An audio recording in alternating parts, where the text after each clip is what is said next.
Stuart Brown, and I'm delighted to welcome him. He has extensive experience working with the European Union. Amongst his many roles, Stuart has acted as EU high-level policy advisor to the Minister of the Environment of the Republic of Moldova, and was involved in implementing the deep and comprehensive free trade agreement between the EU and Moldova and the EU-Vietnam Free Trade Agreement.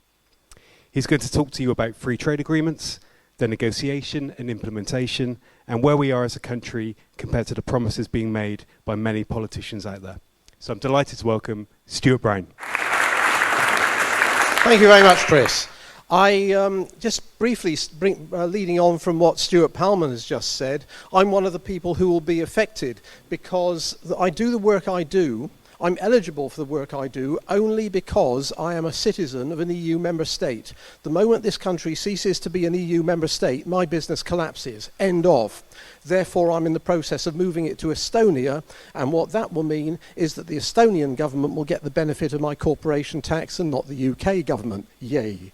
Okay, but anyway, so it serves them right in a sense. A lot of the talk about Brexit is about where we'll be in the future, whether our future perspective is going to be better or worse than where we are at the moment. For me, the problem is a lot more immediate than that. We've got to survive getting there in order to know whether or not we're going to be better off in that perspective. So what I want to talk about this evening are things that relate to the process of getting from where we are now to where we want to be in the future. And I was having a conversation this morning on Facebook, of all places, with somebody who was questioning the whole raison d'etre for this evening. He says to me, we've decided to leave, for pity's sake, what else is there to do? And I wrote out what I said to him in response, because it's actually quite relevant. I said, actually the answer is a hell of a lot. Think of it like this. If you were to say to your family, we've decided to go on holiday to Azerbaijan, what else is there to do? The answer would be pretty obvious. You need to plan when, how, save up for the money for it, deal with visa formalities, work out what currency you need, when you need it, how you're going to get it, whether you can get it there. In short, a whole lot of things. So think of it like this. Deciding to go on holiday is your policy. Working out how you're going to make it happen is your policy implementation plan. Going on holiday is the implementation. Brexit is exactly the same. We've decided to leave is the policy. In fact, it's a basket of different policies, all of which have vaguely unrelated implementation requirements. And one of the problems for our government at the moment is that those implementation requirements aren't actually congruent with the promises that the while. In short, there's still a hell of a lot to do. So my main aim this evening is to try to get to grips with this. Now, my brief is to be totally neutral. I'm not going to be speaking in support of Brexit. I'm not going to be speaking against Brexit.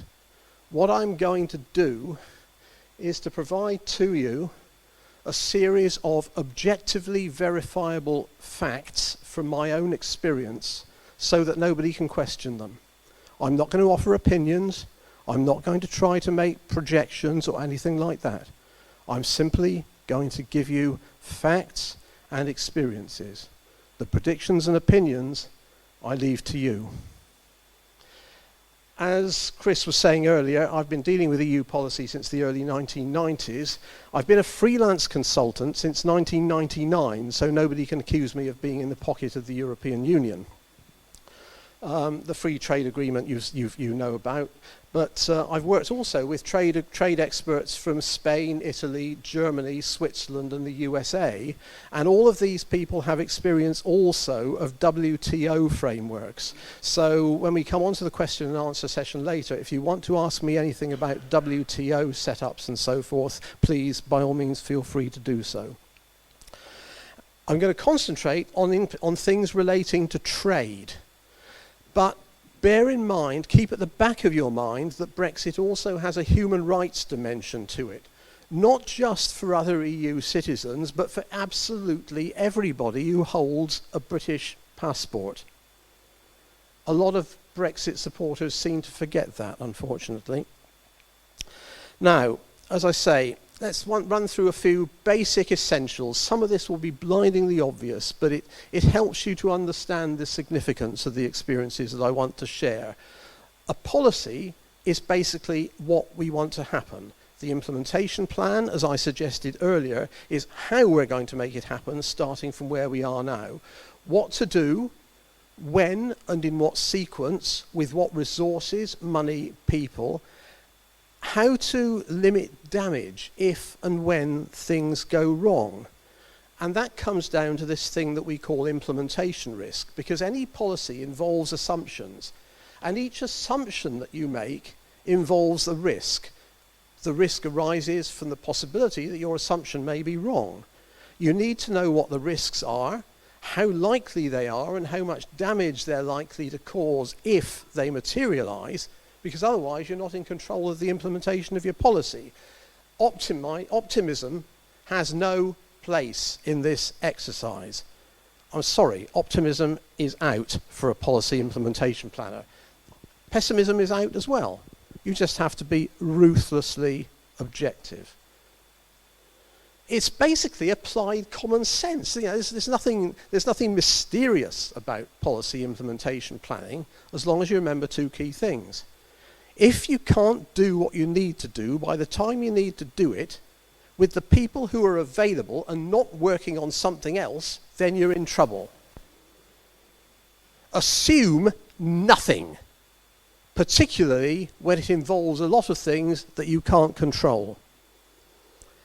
Brexit, as I say, is a policy. It's a statement of what the UK wants to achieve, but it does involve a lot of assumptions.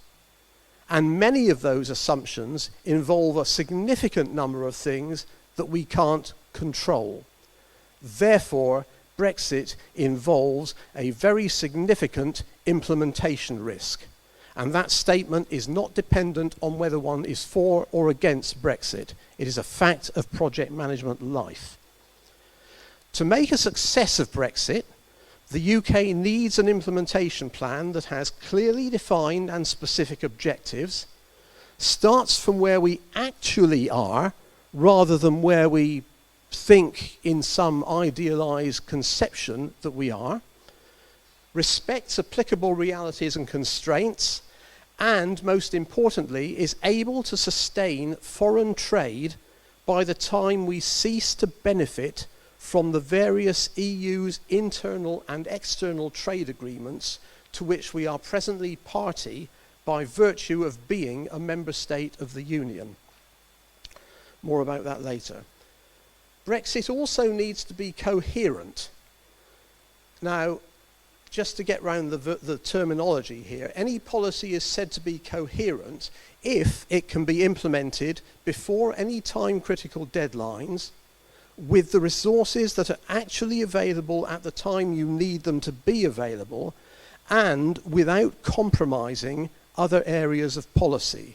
And Mike is going to be talking about some of those other policy areas a bit later.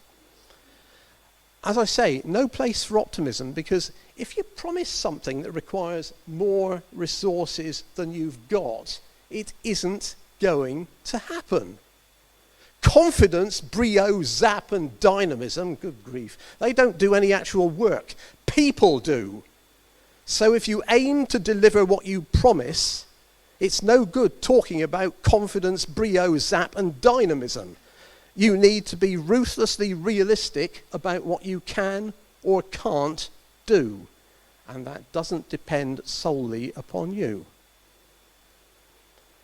The principles I've outlined so far, as I say, they're common to the implementation of any policy. I could be giving you this talk about implementing the national water strategy for Albania, for example, which I did a year ago. Partly in Albanian, I also say. It's basic project management. nothing more than applied common sense. And these sort of principles are apply whether you're for or against Brexit. So for the remainder of the talk, let's have a think about how these principles apply to this wonderful thing called Brexit. Key question: does the UK government have a Brexit implementation plan that fulfills all of the criteria I've just mentioned? Well, I'm not going to attempt to answer that. I'm just going to share with you a few experiences that might help you to answer it for yourselves. Trade agreements. Right. We've heard all this talk about trade deals. Please, I don't want to hear anyone say trade deal. It's an expression that fails totally to communicate the complexity and scope of an actual international trade agreement. And as for the expression strike trade deals, gives the impression of something that can be done quickly by a few people. I mean, for pity's sake, in reality, a trade agreement can take years to negotiate and place a heavy work demand on a large number of people. I know that because I've done it. How do you plan for risk? The more optimistic your assumptions, the greater the risk. Liam Fox: striking an EU trade deal will be the easiest in history. That is an assumption. Now, he may be right, he may be wrong, but what matters is how likely is it that he is wrong, and how severe will be the consequences if he is wrong. I put it to you that there is a very high probability that he is wrong. I put it to you also that there is a very significant implementation risk associated with that high probability of him being wrong. Convergence and divergence. We'll hear those two words come up again and again in discussions. What does it actually mean? Well, I've been involved with convergence for the last 28 years. Basically, it involves aligning policies. Now, the reason for that, a lot of people perceive it as being something that's, the EU is imposing on us. Actually, it's an essential part of maintaining a level playing field for a single market. Because if things start to tip, then things go rolling one way or the other. And you bias trade one way or the other in favour of one country or another. So what you need to do is have a coherent and aligned set of policies in order to make sure that the market stays level. You can't have a level playing field in a single market without regulatory alignment. It's that simple. It's not anyone being nasty about it. It's just a fundamental fact of policy implementation life. All of the EU's free trade agreements with third countries require varying degrees of convergence. In other words, the UK, which has declared that our aim is managed divergence, wants to negotiate a comprehensive, bespoke, free trade agreement for which there is no precedent. And as I suspect we can all imagine, negotiations tend to take longer when there is no precedent for what you're trying to negotiate. Let's look at the two agreements I've worked on in recent years, Moldova and Vietnam. Slightly different, in fact, because in the case of Moldova, I was actually negotiating on behalf of Moldova against the EU. So the people I had on the other side of the table were the kind of negotiators that David Davis and co. are going to have facing them during their negotiations. With Vietnam, I was helping the Vietnamese to design an implementation plan for arrangements that they had already negotiated with the European Union, and in the process of that, making some feedback by which the agreement itself was being refined. You might expect that actually, because of the very significant differences between these two free trade agreements, that there would also be significant differences in the amount of time needed to negotiate them and the work effort involved. interesting thing is, actually, there was very little difference between the two things in this respect. Now, when I first got the idea of talking to people about the mechanics of negotiating trade agreements, I wanted to verify what I was thinking. I didn't want to rely entirely on my own thoughts here. So I asked a team of about 8 free trade experts from around the world. Claudio Dordi from the University of Milan, who was my team leader in Vietnam. Esther Olivas, who is based in Valencia in Spain. She is an intellectual property rights expert, and various other people around the place, including a German guy based in China and so on. And so what I'm now going to give you is the distilled wisdom, if you want to call it that, of this group of experienced people. Moldova's deep and comprehensive free trade agreement doesn't require a customs union. It allows Moldova to pursue its own trade policy. I'm happy to provide that link to any of you if you want it by email or any other method. It's not as indigestible to read as as you might first imagine. It's quite a, how can we say, a reader-friendly presentation. The timeline. The process was initiated in 2009, main work phase 2010 to 2013, and it came into effect towards the end of 2013. I tell you this, Moldova is still having problems with implementing it despite all of that effort. We're in 2018. Vietnam. The EU-Vietnam Free Trade Agreement actually eliminates more than 99% of customs duties on goods.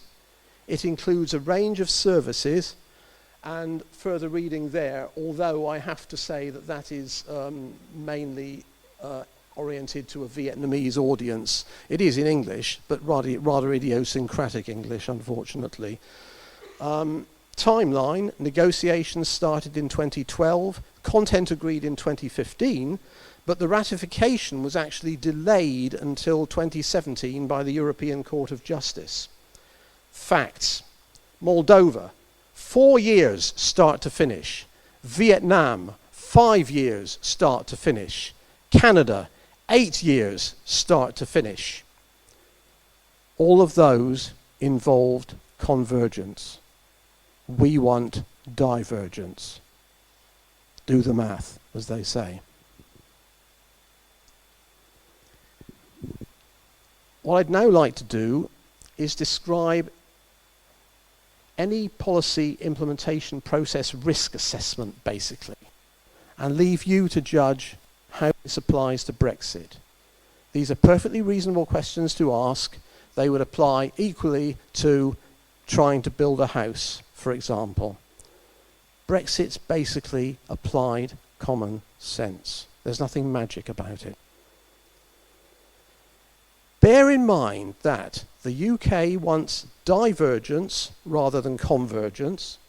It wants a bespoke, comprehensive EU free trade agreement, but it has yet to establish cross-government and cross-party consensus on what precisely it does want, and it has not yet started the detailed negotiation phase.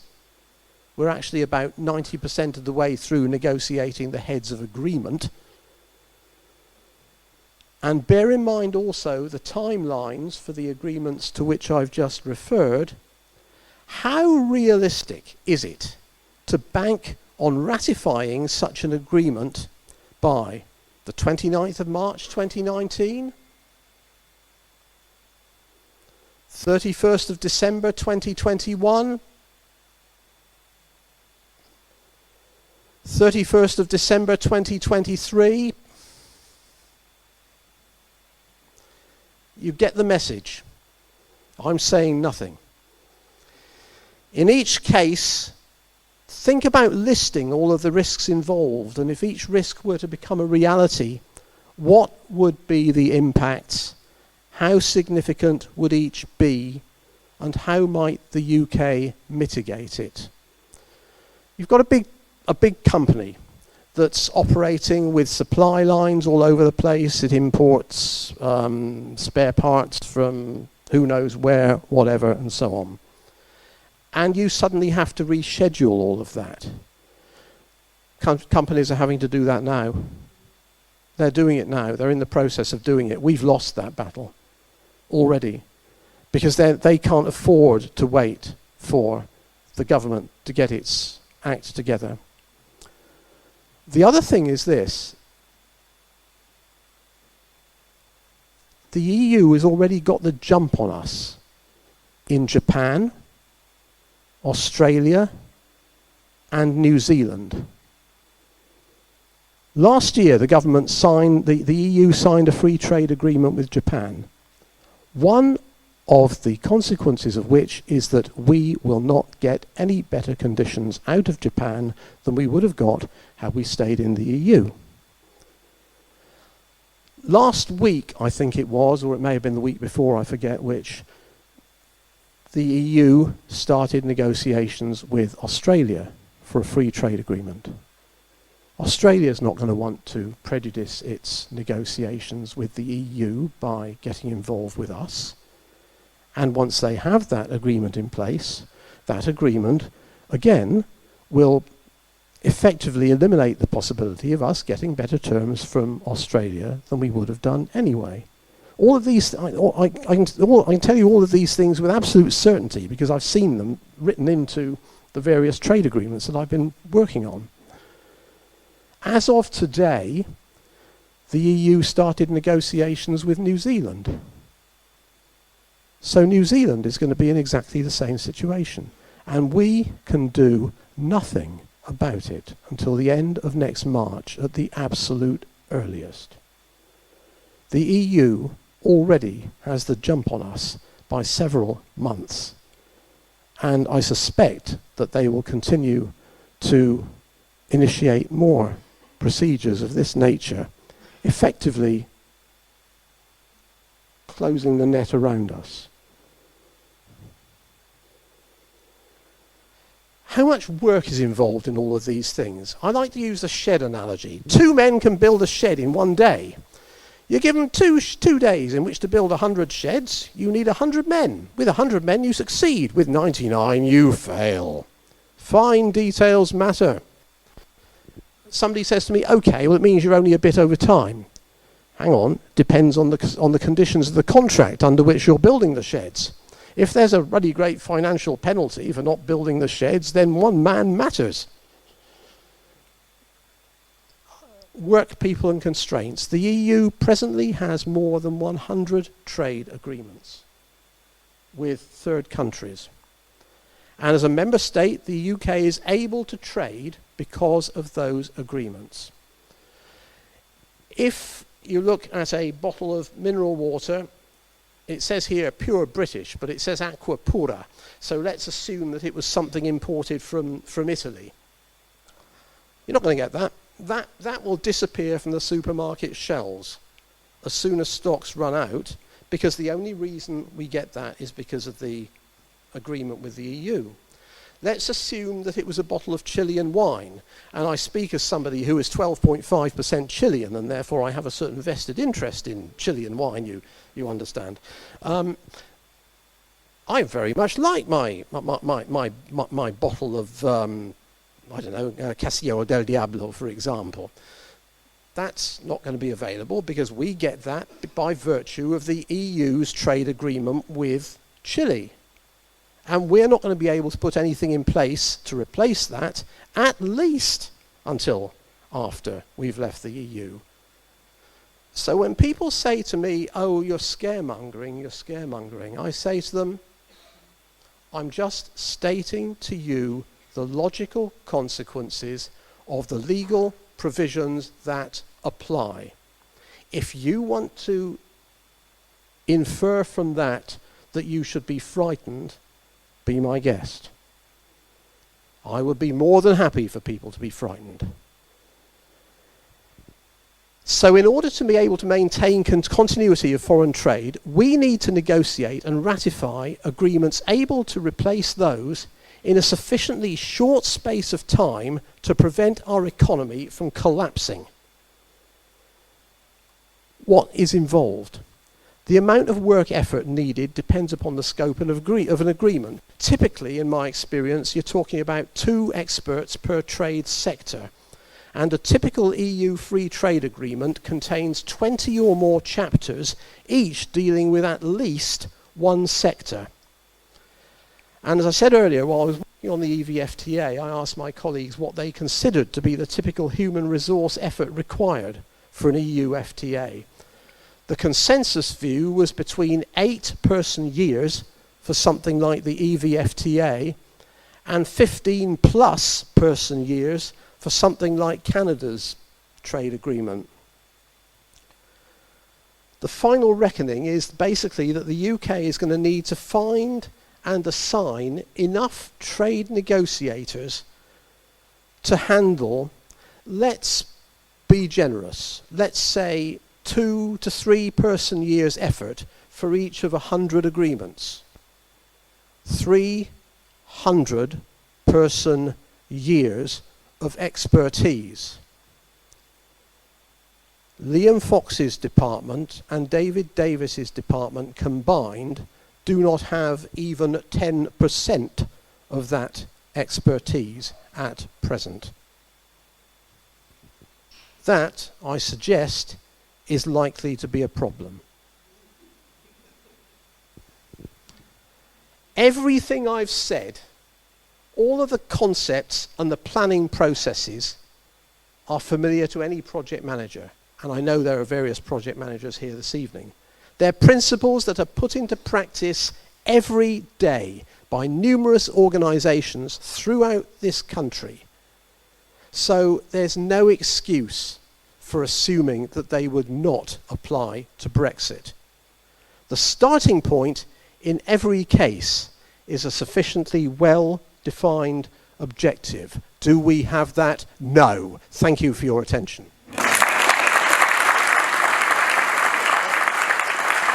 Thank you, Stuart.